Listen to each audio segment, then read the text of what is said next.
as we head right back into another game. The battle bus heading from east to west. We'll see how that impacts some of the fights we've been seeing as well. Who has priority on what landings? For now, it'll be majority of just action in the cavern. Will some of these top 5 teams get split down? We'll go towards the orchardy types of places as well. We'll go towards Bugle for now too. Arcadia Asvi, Siren up against Refsguard game after game. And this time it will be them here not fighting Flois and Mappy. Well, considering how they've sort of contested each other in so many games, based off of just the placements of both teams alone, there's definitely one team that you'd give the upper hand to, right? It would be Clown and Refsguard. But that doesn't mean it's a guarantee that every game goes their way, and we're seeing that now where they have to be careful about how they traverse. Refsguard opting to go for the bush strat, keep himself inconspicuous. I'm wondering right now too, since we're in game 9 out of 12, yeah, there it is. There's some of the irregularity. Just saw it in the feed. Uguay Tayson up against another complete different team, just taking them out. Look at the Kryptonite overall for the Arcadia duo. It's all about these bush strats. This is the 2nd or 3rd time I've seen, maybe 4th time overall, combining both days of games, them not be able to deal with a team in a bush. Is that the hidden weapon? Yeah. The difference between them being an FNCS winning duo or not, the ability to handle bushes. The bush strats. I mean, you know, your first FNCS coming in might not be used to having a team such as Refsguard and Clown contest you, might not be used to some of the tactics. This could be a very basic one they have to overcome. Yeah, I think that's one of the things that maybe doesn't get talked about enough, right? In terms of Asvi and Siren, this is their first FNCS final. It's a big stage to hop onto, especially if you're contesting against 2 players who are very well versed in this department. Clown maybe not having as much experience, but definitely in the short amount of time he spent in the FNCS has shined. And so you can see Siren now being forced backwards. This isn't a fight that they would have wanted to have on a consistent basis, but you can't always control what you can and can't get in the FNCS, unless you are Uguay and Tayson. They seem to never be truly contested, right? They just always have that respect season to season, especially Tayson, I feel like, right? Yeah. You know, he gets to also dictate what it looks like when it comes to who he duels with. Some of these content pieces we have, you ask people, you know, pick a duel partner, who's it gonna be? Tayson. Season after season, man. Even considering like he had by his standards would be a down season. Yeah. Right? Last season by his standards was a down season, but yeah, that respect still remains. You know what a down season for him is? Not winning. Yeah. Imagine that. Imagine that. Imagine that being the standard. Crazy amounts of pressure, but that's something that I know he very much took personally. He wants to be revered as the best and respected as that as well. And this season, an FNCS win is all he wants. That's all he wants right now. And I know him and Uguay will be very confident that they can do that. And they are not too far away from it as well. Vino and Aqua down in the feed to Pink and Anas. And so just as we say, an FNCS win could be on the horizon for Uguay and Tayson, it seems like that might just be more of a reality than we thought. I mean, for Zandy and Joe as well, Reese Mini Zeke mentioned it. One good game, 60 points. That's how far away these guys are from Tayson and Uguay. That's how far most of the top 10 is as well. And that's been opened up. There might be big changes after this one. Need to see that fight at some point as well. Right now, we're tuned in with Zandy and Joe. Previous game winners. It feels like there's been a curse in EU as well. Every time you win a game, next one, off spawn, you're gone. Unless you're Vino Aqua, then you have the back-to-backs. But for everyone else. For everyone else. Yeah. For anyone that's somewhat human, there is that potential. But for every team now, another instance. We saw how crazy that game got because they went down and they left that space open. Here it is right now. They have the key card as well. This might have been a great game sliding through the wall. The timing there from Pink, just beautiful. Really nice stuff from those guys. A team that definitely wants to have a better day too, and taking out the current leaders of the lobby is a brilliant way to do that. I'm sure the vibes are wonderful in their core right now. But I don't know if we can say the same for Vino and Aqua. Even with how dominant they've been in the FNCS up to this point, we've constantly discussed some of the chemistry issues they've had, the never-ending arguments that they've had. If anybody doesn't know, they're both great players. They both play well together, but you'd be surprised. They're not necessarily the biggest fans of each other a lot of the time, and sometimes that can get in the way. That's one weakness. So, like, let's look at their strengths right now, right? Aqua, it's about these late game calls, the way he can finesse different layers and builds. The king of height sometimes, right? That's what people like to call him. Vino, the man who never misses with a weapon. Just the EU beast. Some would say the best aimer in the lands. You put up Thomas HD so far in this FNCS. I've seen Vino with these burst AR shots hit every single one. Like, usually you hit half of the shots within the burst. He hits people 300 meters of range. How do you counter both those things? It's the early game. Vino doesn't have a weapon. Aqua can't do these crazy types of cerebral, patient, waiting calls. So we saw that happen in the qual sometimes. How Vino and Aqua were stopped wasn't really in the end game. It might have been maybe some overtakes on height, but they were stopped off spawn multiple times, 50-50 ink over at the slurp truck.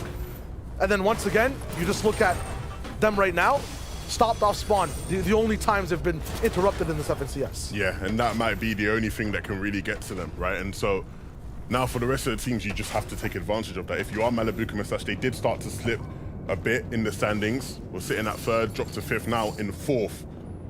And they are uncontested towards the blimp side, and Pink and Nas will be well occupied with the vault, I'm sure. So they'll have a bit of space to maneuver around. But we saw all the teams that were doing so well at the end of yesterday are teams that had very consistent mid and early games, and of course had the pop-up potential in endgame as well, right? You have to be complete in all three phases of the game. You can't just be, you know, a strong off-spawn team, but you don't know how to play mid or late. You can't have a really good mid-game strategy, but low ground endgame, and you start fumbling, you start shaking, you know, your mouth, you're slipping out of your hand, right? You have to be top in all aspects of the game. And so if somebody can put a fall in your armor and sort of stop you in one of those phases, it makes your chances of being able to dominate much more difficult. Right now, that early phase to mid, the Sipdos and Reason having lots of trouble. It started with Trulex and Chicho. It's continuing with them right now as well. And look at the contrast there, right? Last game, we saw them take out Hellfire and Scram, and they had the Whiplash vehicle. They were able to get to endgame, play deep into that game. Whoa! This time round, though, they don't have that, and they go down, down, down. Trulex and Chicho might be following them, though, if they're not careful. Cannon landing, just body shot completely. Like, not getting hit in the body, but a body coming in and doing damage equivalent to a shot. Benji Fishy, cannonballing in. Trulex surprised by that. Combine that with a striker pump shot and a spray, they get taken out and out of the way.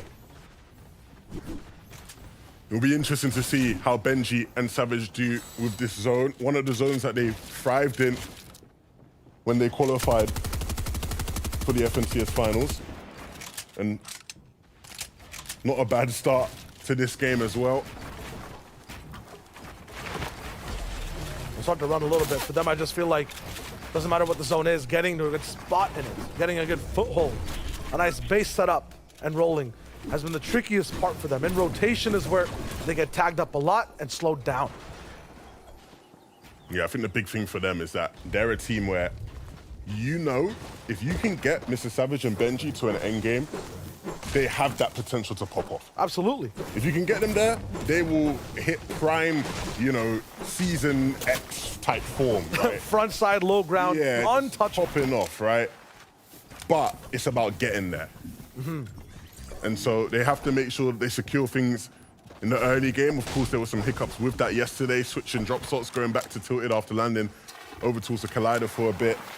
And then the mid game is where they've really had their struggles. So we'll see how that plays out as we go on. It's been positionally for them a little bit. It's also been sometimes, rarely, tags and surge. And if you're unfamiliar with that entire concept, Soam Surge, want to be dealing damage or you get dealt damage. Stay active, look at other teams. We mentioned tags. That might be a new term for you as well. That's literally just the, you know, a shot hitting someone else's body. The number that pops up. That's tag overall you're looking for. That's what every player is trying to do to someone else for the moment in the mid game. Getting specific with it as well, we never really dived this deep, I mean 11 specifically, but 70 players is the threshold we're looking at. There's 88 up right now. By the end of that third zone kind of appearing, that's where the lobby kind of wants to be. If it's over that, that's when Storm Surge really starts to strike. Melody and Kefi might not make it there right now. Rifle and Marine are on their heels. Both these teams looking outside into the top 10. This fight very important in getting there. Once again, one of the teams that's been winning, you know, a third of the games in EU so far is down. They have a chance to make one of these end games and possibly not have to deal with them off that top spot. Marine, though, just absolutely slapped in the face, pushed back, and now Kefi knows it's a 1v1. He's going to be pushing these walls, does not want to give Rifle the 10 seconds to be able to get Marine back up. Going to be looking at his threshold for the moment. It will update. It's not 259 below just yet. There he is, 451 above. He doesn't need this fight completely, but understands he's at a very good spot, at an advantage, in an isolated place. Knows that Rifle is weaker too, but look at what Rifle is doing, pushing further and further back in the builds, buying as much space as possible. Oh my God, Kefi just has the sixth sense. What a shot. He was ready and waiting. The reactions there were absolutely inhumane. And yeah, needed to make sure he closed out that fight. Of course, he knew he had the knock. And so it was essential that he got the points for that, and winning his 1v1 is huge. Okay, Joe. Big damage tags. Also, the most important thing here is buying him room on the backside. Teams will have to heal up, take a second, recuperate. Andy and Joe can just keep running the entire time. Launchpad in play as well. The ammunition doesn't look the best, so they have to make the most out of all the tags that they can get. Still looking in the backside for a few shots. Not finding many. Another mat investment comes in. Meanwhile, Axe Force Usefree, they have their own fight on the other side of the map. They jump into the fortress. We'll have to look for a way out super fast. Kidwo's fighting in here, though, with Janice. So they're about to interrupt. They're like, hey, we want to have a little bit of a piece of this conversation. Still moving fast. The cleanup crew is here. Joe and Yandy pouncing on this opportunity. Look at them constantly just trying to get their way, and Kidwo will hold on. But eventually, you have to secede to the fact that Joe and Yandy want him out of this lobby, and they will send him right out of the way. Now they'll have to just try to break out of the fortress completely, get ahead of this zone. It's still ticking for nominal damage. Now it might upgrade a little bit. Nevs and Kinzel, I mean, landed on before, I think by the entire upper echelon of EU. Kinzel held on a bit longer than Nebs, but immediately was just taken out. Yeah, these guys obviously were almost a surprise qualification, right? Had struggled in the qualifiers leading up to the FNCS, snuck their way into round 4 of qualifier 3, and absolutely rolled through the session. And that's why they're here. Sitting in 17th place right now isn't too shabby based off of how the rest of their season went. But again, we've seen them in good positions with opportunities to rise. They just haven't been able to be clinical enough in those moments. Like you said last game, everybody wanted to land on them on height and they couldn't hold off. And they might get another chance like that. Krusty and Relvis, a team who we saw again dominate in their qualifying round. It was the first qualifier, shocked the world. Back then though, they had vehicles that they could use to make their way around the lobby and make sure they were good on Surge. In that qualifier, we never saw them struggle with Surge whatsoever. Whereas here, barely above, struggling in terms of HP because they've tried to out-heal it. And so we're seeing the difference for a team who once had vehicles to guide them through the game. Now that they don't have that, you can see the struggle, the pain. Who's the one player who's still in trouble? The one duo right above the 70 mark. That's kind of just in the absolute trenches. Endelex, squeeze. We'll get a few more tags to push them up. That we'll get the other side, Relvis and Krusty possibly down. And this is also just like a very ebb and flow, flip with a coin type duo, I feel like. Sometimes in top form in a few games, others down off spawn or just horrible Surge issues. The biggest trend for Andelex and its Swedes is that they are a team that typically, historically, has always performed better on day 2 than day 1. I know Reese had a snazzy little stat about it. I can't speak English right now. It's so intense in the lobby about how, on average, they perform 5 placements better in the standings on day 2 than day 1. Really? Right? So if they finish 14th on a day one. They're likely to finish on average 9th on the day two, right? So we'll see if that can carry on today, that trend that was such a prominent storyline around them last year and last season. And they'll certainly want to do that because day one did not go their way whatsoever. But still time for redemption. Siren and Asvi going down. Cookie and Leon Flares on our screen, a team who haven't quite had the success they've had in previous weeks, way down there in the standings, trying their best to stay in this game. Chase and Uguay also trying their best. They're in a little bit of a traffic jam, way deep in the storm. 2-tick right now. Need to land all these shots, and they do, but Nyan still within the boxes, way deep and far back. That zone starting to tick for 5 now as it locks in. The chunk splash is only really buying you about 4 seconds of time, and Nyan will push them to their maximum limit. Uguay losing his life. I thought it was just his shield, but he gets knocked over here, and they're so far away from the zone. Meanwhile, on the other sides, Cammy steady, a few tags here and there. Big damage from Cammy. What else is he gonna find? Ooh. Elimination way in the air. Okay. That's exactly, I think, reason to zip those when they were trying to fly away. Is he done that? I don't think he's done. Ooh, I like that from Cammy. Always staying alert. We talked about just being on point, always looking for opportunities where you can deal damage. And picking up some elimination points is huge. This is a team that isn't accustomed to having high elimination games, but a great foundation for that now. And the foundation shaken up for the entire server. There were 2 teams side by side, 270 and 269 points in going into this game. Uguay now down, Tayson shaken, and in 32nd place, he's not near that prime time placement. The top 25 is what he wants to survive to and then keep living a little bit towards the end game, but that comes in all the way towards the late zones. Is this the 4th right now? And Nebs and Kinzel, they're diving straight possibly into the box that Tayson's trying to survive in. Yep, it's right there. Looking for this Elam, they know it's a 1v2. The question is, Shai, though, are there any other players that you trust to do well in the solo? Maybe up against Nebs and Kinzel, things become a bit more awkward, but they will use their pad and get to zone. They realize that that is the priority right now. But Tayson, like you said, has such a journey to make, doesn't have a launch pad, doesn't have much in the way of HP either. But maybe the materials will be the saving grace as teams do start to look at him. He needs to start building, though, if that happens, and has time to use some shields. But you're already seeing how difficult this game will be for Tayson. In first place right now, just by surviving and getting a few of the placements and one team's full elimination to wipe out this game.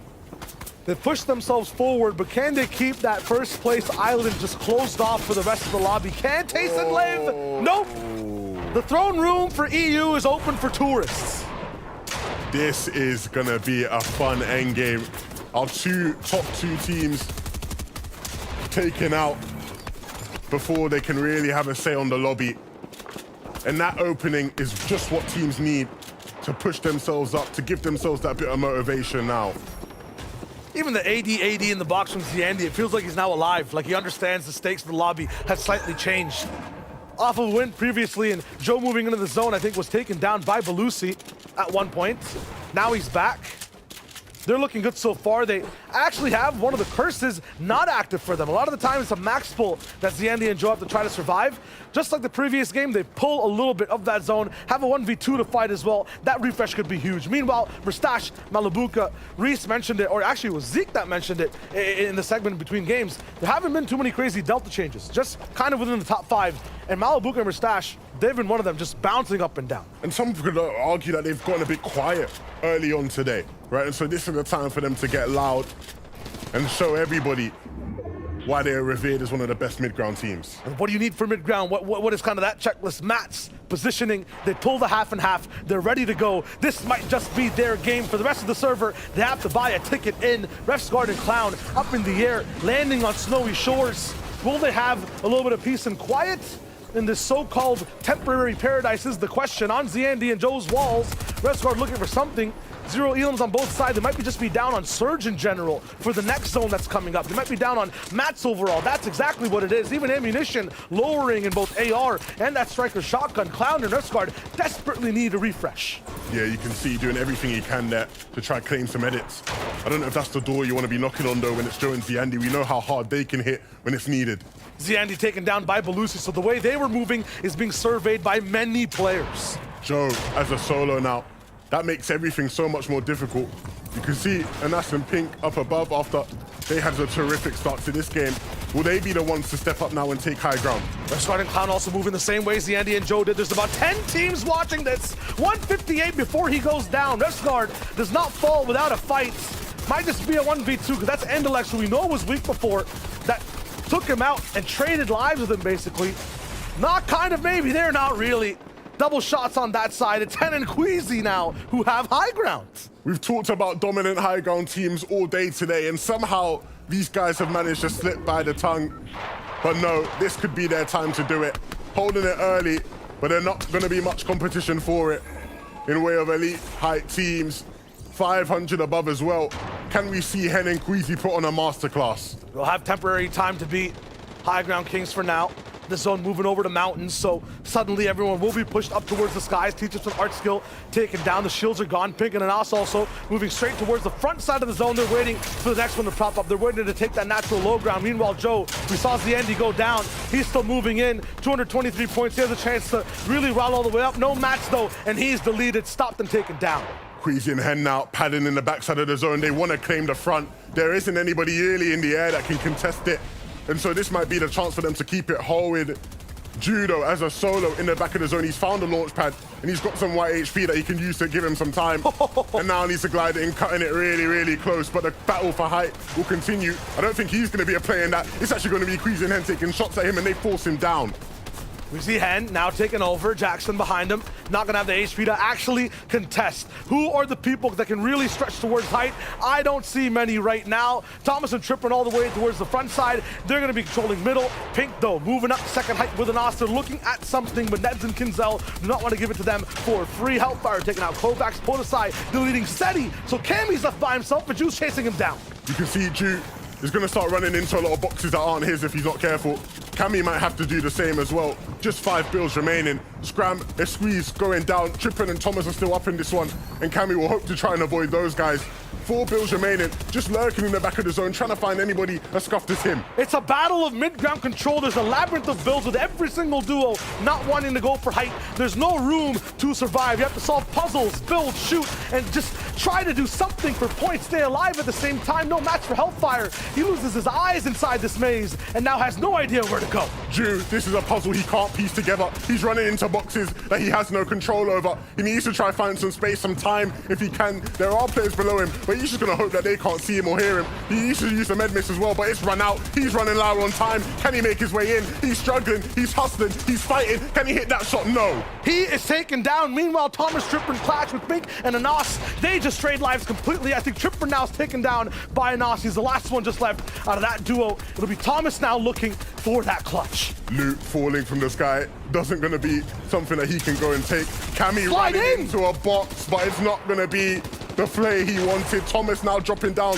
doing a similar thing. Where's he going to go? He's running out of space. He's running out of time. He'll be sent back to the lobby. Chaos and calamity in the mid-ground, but look at the tranquility all the way on height. Snow falls and it's cold for everyone else down here. Mustache, ice in his veins, but this time he freezes over down inside that zone. Hen and Queasy turning up the heat and making sure no one has a chance to make this end game. The ground beneath their feet, everyone has nothing, no footholds to hold on to. Hydro deleted by the storm. The navigation, it's just going completely awry. We're inside places where GPSs don't work, where there's no way home. Snazy now, the last person left. Can he stop the tyrants on height, the people who want to climb back? Hen and Queasy will take the game, the victory royale.